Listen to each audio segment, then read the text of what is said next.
What we've got here is a group of people who have a common interest, and the common interest, generally speaking, is you all want to, at some stage or other, or you may well be doing it right now, build up a new business idea, become an entrepreneur, or you may already be the entrepreneur.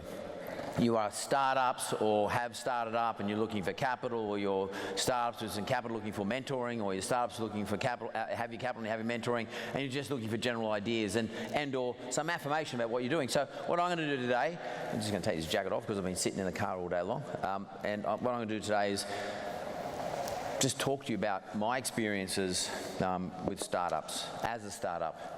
And probably the most relevant one to talk to you about, I mean, I could talk to you about Yellow Brick Road, but Yellow Brick Road's in the middle, so we're not really I haven't finalised the deal, I haven't sort of closed it out, and we lend $1.5 billion a month, and our standing start was 2011. But it's not completed. But the wizard story is probably a more relevant story to you. So I take you back in time, in 1996, I was running, in partnership with another guy, a small business, which was a property developer. Now this property development business was in the Southern Highlands of New South Wales, and we bought an old school site which had become surplus to the state government. And with that school site, we got all our approvals done, but we had to settle the property. In other words, we'd pay the deposit and we'd given ourselves a conditional contract which was subject to the approvals being given by the council, Wingecarribee Shire Council, and upon those approvals being given, we then had 28 days to settle the contract. So we put down a 10% deposit. Now, this was not an unusual sort of transaction, because for the purchase price, we added value to it, which was the now approval, which meant you could actually borrow nearly the whole purchase price because the property was now much more valuable. And generally speaking down there, because I did a few developments down there, generally speaking down there, you borrowed your money from the rural bank. It was called the rural bank in those days, which is a country bank, state government owned, but country bank, looking after people in the country. But the rural bank changed. It changed its name to the State Bank of New South Wales, and it literally changed between us exchanging contracts and us being ready to settle contracts. And the State Bank of New South Wales moved its head office down here in Oxford Street, and the chairman or the CEO of the State Bank of New South Wales was Nick Whitlam, the son of Gough Whitlam, and it became very corporate. And when we took our deal to them, they said, look, we don't do country stuff anymore, we're now looking to do city stuff. So we lost our lender. I panicked. We had like 28 days to get the deal done. I found these mortgage brokers. I found one guy who was a mortgage broker, actually, and he was recommended to me by our accounts girl working for us, friends. So I went and saw this guy, chatted to him. I said, this is the deal. He said, no worries, no problem. He said, I'll fix it up for you. So he actually went and got the money for us. We borrowed the money from CBA, smooth as, it was a beautiful transaction. We had to hardly do anything. He took care of everything. I thought that was pretty good. So we came up for another transaction a little bit later. We used this guy again. Now, my academic background is capital markets. And I was actually contemporaneously watching how the capital markets in Australia were growing. And I thought to myself, you know what, if this guy, somehow I could get hold of this guy and his other partners, he had 3 other partners, if I could somehow get hold of them and take them into the capital markets industry. So what I did is I identified an opportunity, which no doubt everyone in this room is identifying today.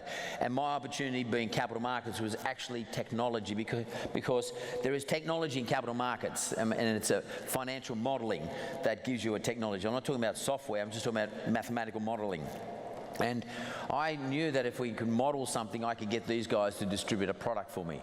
Capital market product. Opportunity, demand. Problem being, people like me, developers and or buyers of property, were finding it more and more difficult to get funding to do developments, and or, at the end of the development, to get people to buy the property with funding. No, in other words, to buy a home. So I went to this guy and I said, look, get your partners in. Can I sit down with you? I said to him and his partners, look, I reckon we could take all of us get together and we could go into the capital markets and we can actually start doing what Aussie Home Loans was doing and been doing for about a year or so. I reckon we do the same thing. And they looked at me in disbelief. And I said, no, we can do this. And I said, I'll invest a little bit of money. Now, I just had a small amount of money. I invested some of the money that I got out of the sale of these houses that he helped finance for me to build. Put a bit of money into it, and I bought 40% of the business. The business was called Priority Acceptance Corporation. Now, this business What a crap name. Was in a little office in North Sydney. It was all grey, light grey, not even charcoal grey, it was light grey. And the chairs were grey, the desks were grey, the carpet was grey. You had to go outside to change your mind, it was that small. And everybody was bumping into each other, and we had the old steel file cabinets, they were grey, and these guys wore grey pants and grey suits, and then I got a grey suit anyway, but, and it was going to fucking send me grey if I stayed there too longer, I can tell you now.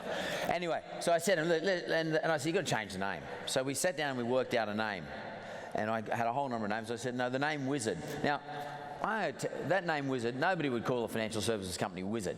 I got the name because I actually likened the name to wizardry, financial wizardry. That's what I was thinking about. And also, I knew a lot of footballers whose nickname was Wizard, or Wiz. So I thought it was a good name. It's a good Australian name, I thought. And my view on these things is when you pick a name that has some strong sounding letters in it, like ARD.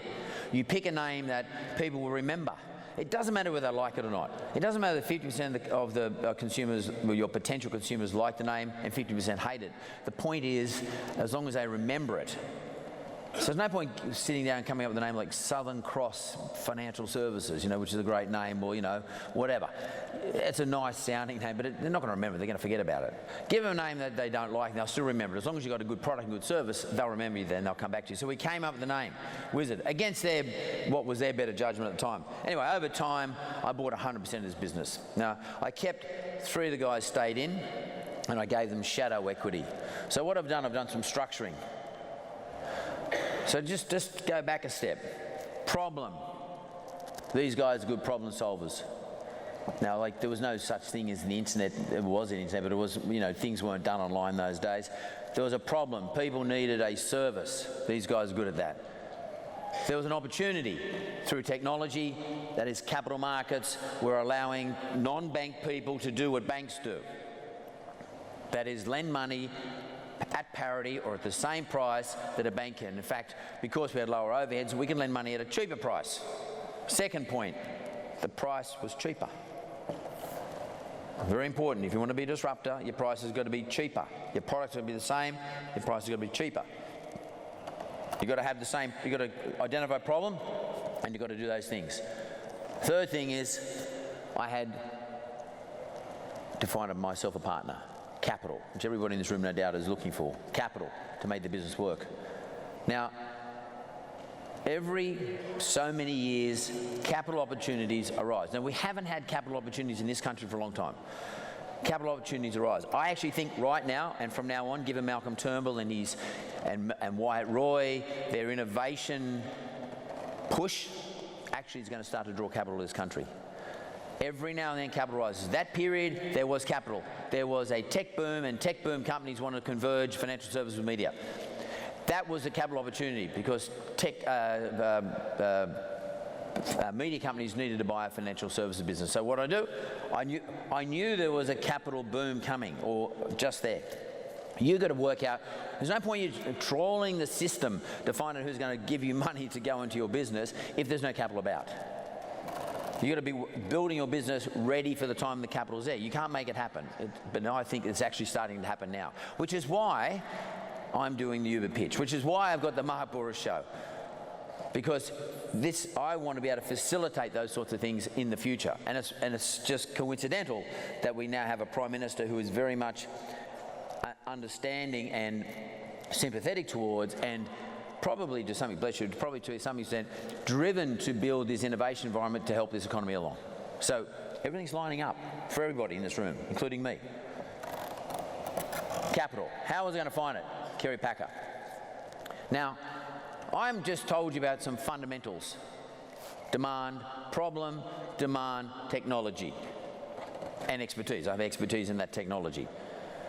The final one's capital. So I went and saw Kerry Packer.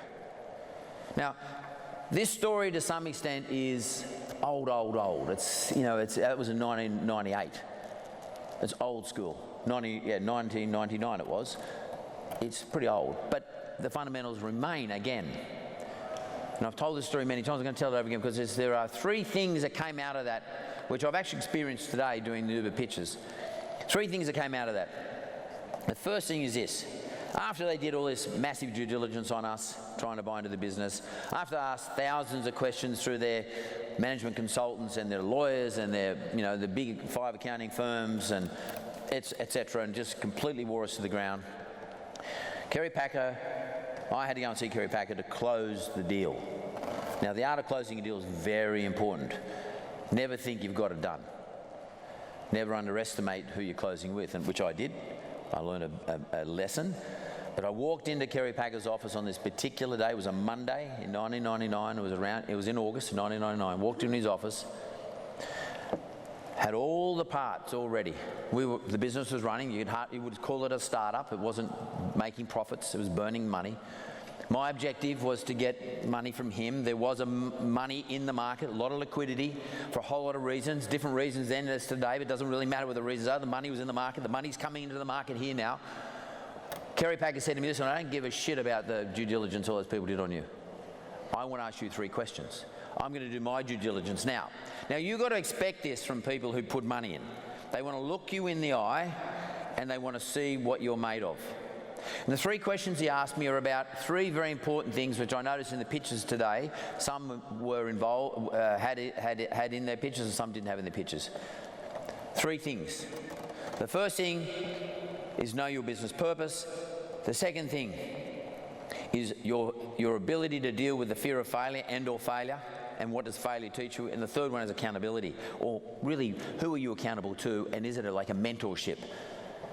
So the first one, Kerry said to me, he said, son, and my business was called Wizard Home Loans. He said, son, looking at me down the end of his cigarette, what business are you in? And I'm thinking, what the fuck? My business is called Wizard Home Loans. First mistake. He goes, because what he said to me, before I had a chance to answer him, he said, don't say fucking home loans. That's pretty confronting when someone like Kerry Packer says that. I did not know the answer. But massive issue for me. I now know the answer. I did not know the answer. And he said, look, son, you're a disruptor. I like disruptors. I have a history of investing in disruptors. I'm going to help you out here. You're in the business of people's hopes and dreams. You are not there to sell a home loan. Nobody wants to borrow money off you for 30 years and have to pay you back every month. Makes sense, doesn't it? What you're there to do is to help them achieve their dreams. Now, all of us in this room have got some great idea, something we have either put into action or we're thinking about putting into action. Make sure that you can reduce it down to its fundamental emotion, the thing that it is actually servicing in the community, who our customers are, who our audience is. Because our business purpose is closely related to our audience, and we've got to know our audience as well as we've got to know our audience in order to work out and make sure that our business purpose fits. Don't produce something that nobody wants, but you think that they do want, or they should want. Find out what people want. In the case of Wizard Home Loans, people wanted to achieve their hopes and dreams. They wanted to get a house. They want shelter. They want an investment for the future. They want a comfortable retirement, hopes and dreams. Not lending money. If you're an electrical contractor and you install the latest super duper duper air conditioning systems, you're not installing an air conditioning box, which is as boring as hell. You're supplying comfort. You're supplying peace of mind that if something goes wrong, you'll be back there to fix it. And you'll be back there at a time which suits your customer. And that it is efficient. And that it is economical. And that's environmentally attuned. It's not chewing up too much power. And it's clean, it's giving you clean air, and it's well filtered, etc., etc. That's your story. If you're in the mobile phone business or something to do with mobile phones, you're not selling a grey box. I mean, Apple doesn't sell you that. They're selling you your ability to socialise. It's your communication point. So important to humans. We need to communicate. We need to have a community. We've got to talk to them all the time. We want to find out what's going on. It's information. It's data. It's entertainment for us. Apple doesn't sell you a box. It's got to be attractive, but they're not selling you the box. They're selling you all the other stuff. Same as in my business. We're not selling home loans. First point. What is your business purpose? Identify your business purpose and make sure there's an audience for it. Does the audience want that? Or are you just got something you're trying to jam down their throats? Second thing he asked me, this is an important point, especially today, and it's much more acceptable today. Have you ever failed in business? Now, why do you think that's important? Well, failure actually is an extraordinarily important thing. If you're in America, it's nearly an art form to fail. Here, it's considered bad form. Me, I have no problem with failure. I have a fear of failing. I don't want to fail, and it keeps me up at night. But I don't care if I do. Now, Kerry's second question to me was, son, have you ever failed in business? Now, what sort of due diligence questions do you think that is? I mean, that's not something you would never get asked by a lawyer. It's not something you'd ever get asked by the accountants. It's not something you're ever going to get asked by the management consultants. Have you ever failed before? For a start, they'd be scared of the answer. It might be yes, and they're wasting their time. They might not get paid. But Kerry wanted to know that. Now, I did not know Kerry Packer was counterintuitive as a person. I didn't know him. I knew James, but I didn't know Kerry. But the point was, I thought Kerry wanted to hear, no, I've never failed, which I hadn't failed in business. Sure, I bought properties that hadn't done so well. I bought shares in the share market and, I'd lost my money on it. But I'd never failed in business. And my answer to Kerry was, no, I haven't. And he said, well, what use are you to me then? Now, the point he's trying to make here is, do you respect failure enough, and have you got the ability to drag yourself out of failure? In other words, Mark, you're presenting to me a pitch today, or over that 3-month period, which shows profitability at this point in time, and it shows the book's going to grow at this rate, and your costs are going to stay at this level, and you're going to take this market share. But as we all know, things change. They're all assumptions. They're all mathematical assumptions. Things change. What he wanted to know was, when those things change, have you got the ability to fight your way back, to prosecute the thing that you're trying to promote to me? Because he's about to put $25 million into my business. He wanted to know that it's safe, in safe hands, which is, if you're talking investors, that's what investors want to know. They don't mind if you've failed and you've made a comeback. Failure no longer is a bad thing. It's nearly a badge of honour that you've been able to do it. I'm not saying you failed in a bad way. You don't want to be a serial failer. I don't mean that. But failure, 1 or 2 failures, or getting close to failing, or building a business and it just didn't go well, you got out of it, you broke even.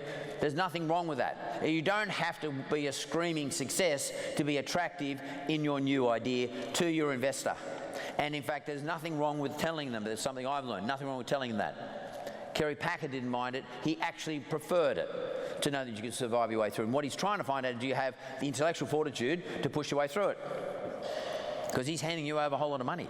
Because the investor gives you the money, they're not there every day of the week. You walk away. Now, one of the things that's sort of emerging, and the market's evolved a lot since I did that deal with Kerry Packer, one of the things that is now sort of happens in the world today is you have places where you can actually go and start to build your business and start building your business, incubators and various other forms of incubation. Investable's one of them, for example, who's going to get up here later and talk to you. You can actually try and manage the failure. The more people you have around you and the more environment you have around you actually helps you have a softer landing. And you can actually control the extent of failure. You don't want a catastrophic failure, which just rips you apart. You want to try, bearing in mind that a lot of startups do fail. You want to put yourself in an environment that if there is a sense of failure, that other people are sort of signaling to you before it happens. Or you can give yourself a soft landing. So I think pursuing a soft landing, expecting some form of non-success, let's call it that, is a good, smart thing to do. And making sure you document it or know how it all works really, really well. So when you come up with your next venture that you put to somebody, you understand that you can actually put to them what you learned from that period. And you need to put yourself in an environment today. These environments did not exist in those days. They exist today. And you should take advantage of those environments. Find out who's a good incubator. Find out what the environment's like so that you can create soft landings. So you experience the failure or you experience a sense of nearly failing. You experience how you can actually relate to someone else, how you got out of that, and then without too much of a disaster happening. Assuming that's what's going to happen. Always assume the worst and give yourself a pat on the back when it's the best. That was the second question. Still, nothing's changed today from 1999. The third question he asked me, he said, son, if if I buy into your business, he said, what I want is you and I together must buy this other business. He wanted us to buy the wholesaler that supplied us the money out of the capital markets.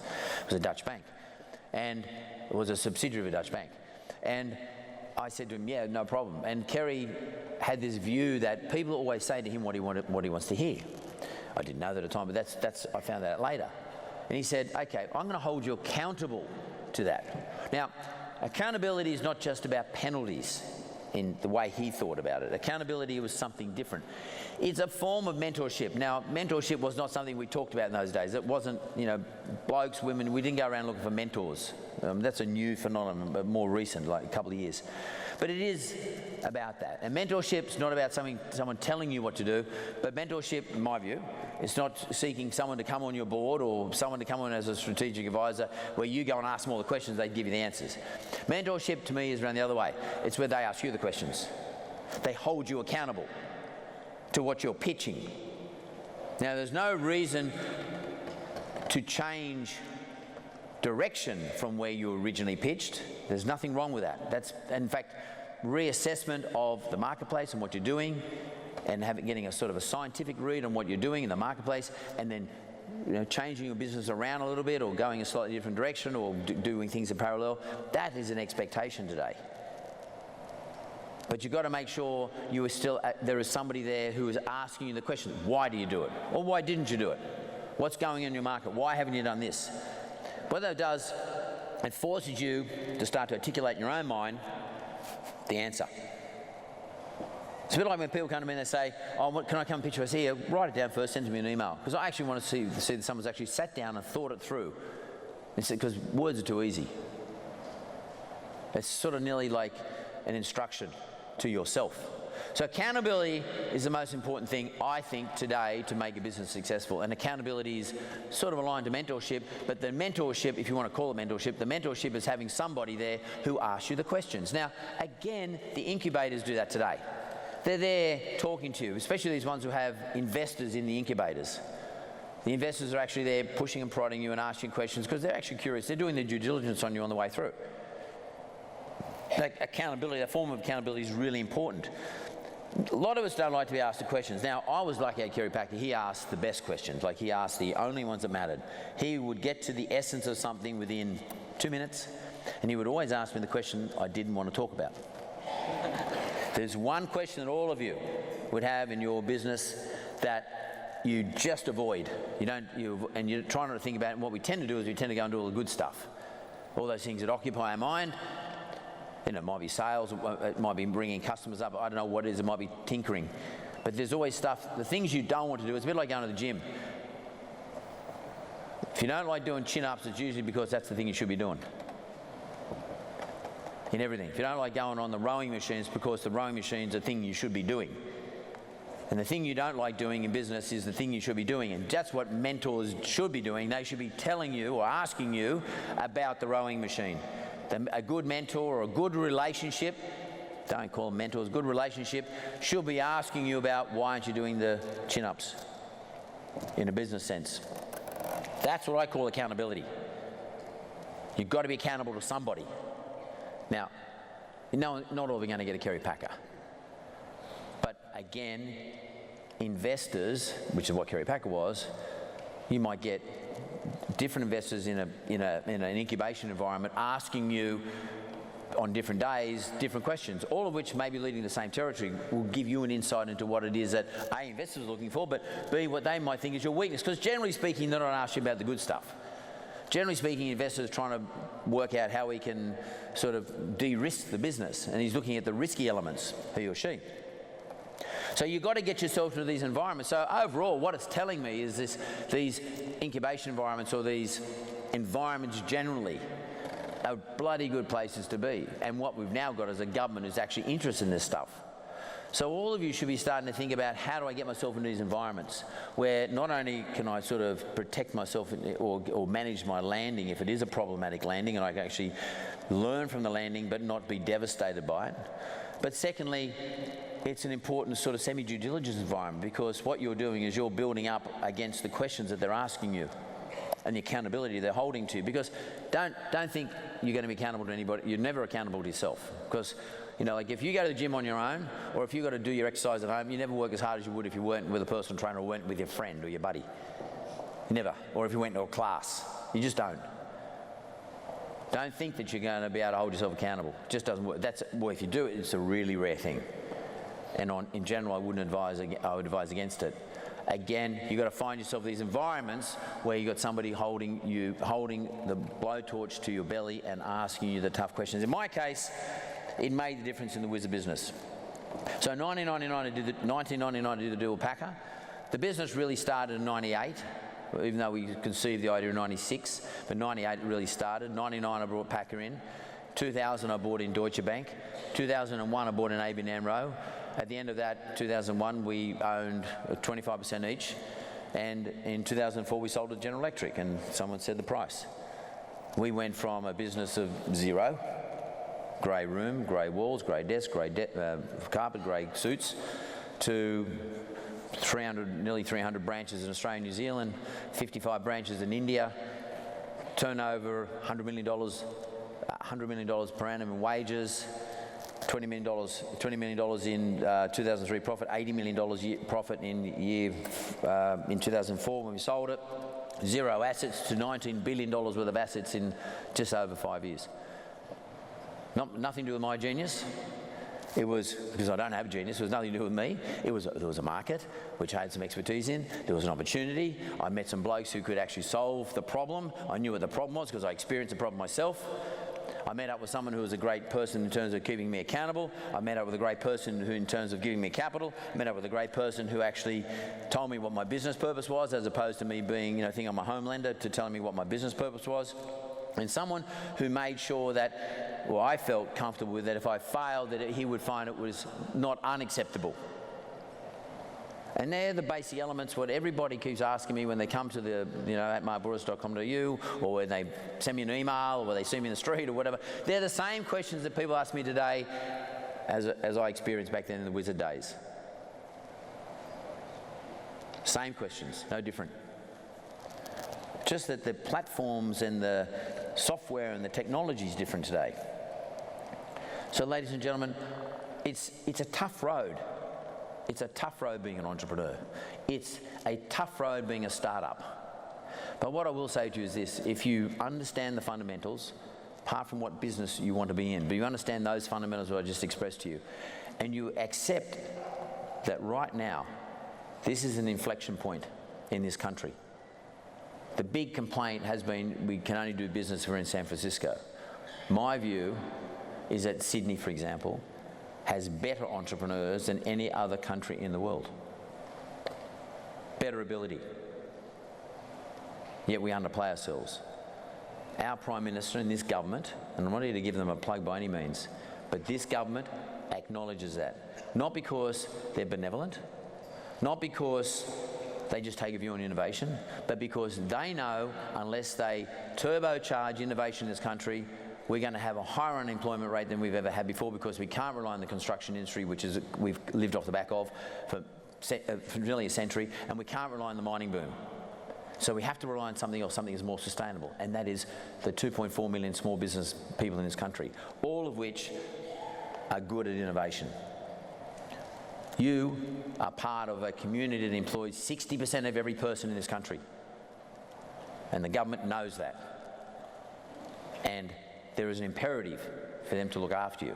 And they know that the imperative requires capital to be supplied, crowdsourcing. They know that there's all sorts of packages that should be available to you to offset against your other income tax packages. I suspect you're going to start seeing that stuff come through.